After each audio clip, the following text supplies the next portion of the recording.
देश के कुछ राज्यों में बढ़ते कोरोना मामलों की वजह से रात का कर्फ्यू और अनिवार्य क्वारंटीन का दौर फिर से लौट आया है। वहीं कुछ खास राज्यों में आने वाले लोगों के लिए RT-PCR टेस्ट भी अनिवार्य हो गया है।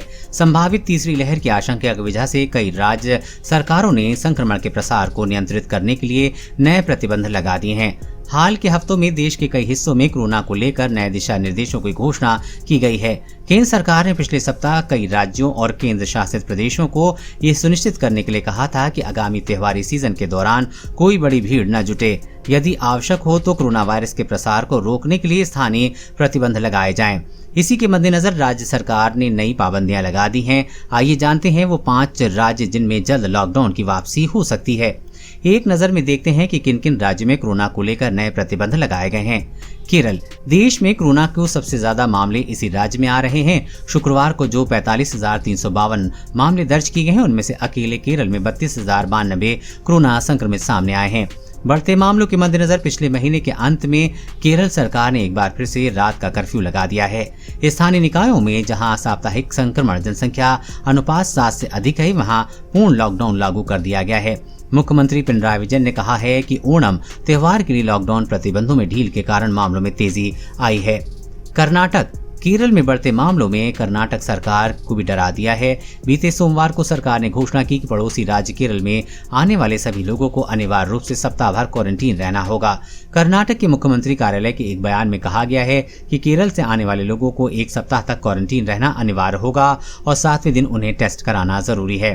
बयान के मुताबिक भले ही व्यक्ति ने टीके के दोनों डोज लिए हों या उनकी RT-PCR रिपोर्ट नेगेटिव ही क्यों न हो। राजस्व मंत्री R अशोक ने कहा कि ये नियम छात्रों पर भी लागू होगा। केरल से लगने वाले 8 जिलों में सप्ताहांत कर्फ्यू शुक्रवार रात 9 बजे से सोमवार सुबह 5 बजे तक लगा दिया गया है। तमिलनाडु के मुख्यमंत्री M.K. स्टालिन ने बीते सोमवार को कोरोना के मद्देनजर राज्य में लागू किए गए प्रतिबंधों को 15 सितंबर तक बढ़ा दिया है। राज्य सरकार के नए दिशा निर्देशों के अनुसार लोगों को रविवार को समुद्र तट पर जाने की इजाजत नहीं है। रविवार को चेन्नई में समुद्र तट पर लोगों का बहुत भीड़ देखी जाती है।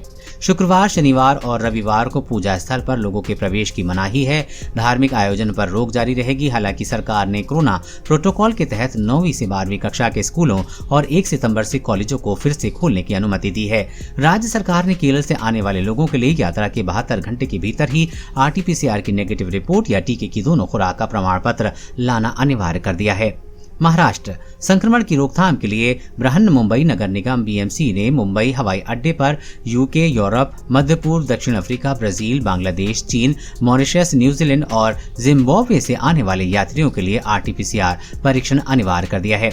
महाराष्ट्र के मुख्यमंत्री उद्धव ठाकरे ने त्योहार के दौरान लोगों से भीड़ इकट्ठा नहीं करने की अपील की है। मुंबई के नगर आयुक्त इकबाल सिंह चहल ने अधिकारियों को भी सभी स्वास्थ्य सुविधाओं जैसी ऑक्सीजन की आपूर्ति, दवाओं के स्टॉक का जायजा लेने का निर्देश दिया है।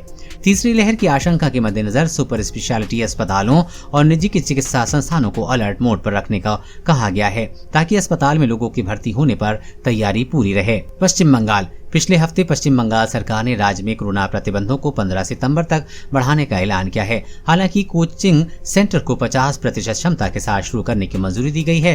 राज्य से पहले सार्वजनिक बसों, टैक्सियों, ऑटो रिक्शा को 50% सवारी के साथ संचालन करने, निजी और सरकारी दोनों कार्यालयों को 50% क्षमता पर काम करने की अनुमति दी है। सरकार की ओर से जारी एक आदेश में कहा गया है कि मास्क पहनना, शारीरिक दूरी और स्वास्थ्य और स्वच्छता प्रोटोकॉल का हर समय पालन किया जाना चाहिए।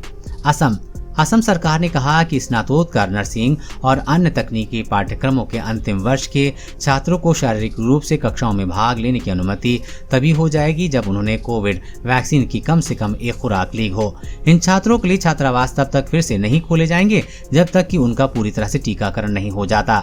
राज्य भर में सभी व्यवसायों, रेस्टोरेंट, रिजॉर्ट और शोरूम को रात 8 बजे तक काम करने की अनुमति होगी। इस बीच सिनेमाघर बंद रहेंगे। देश और दुनिया की हर अपडेट पाने के लिए चैनल को सब्सक्राइब करें।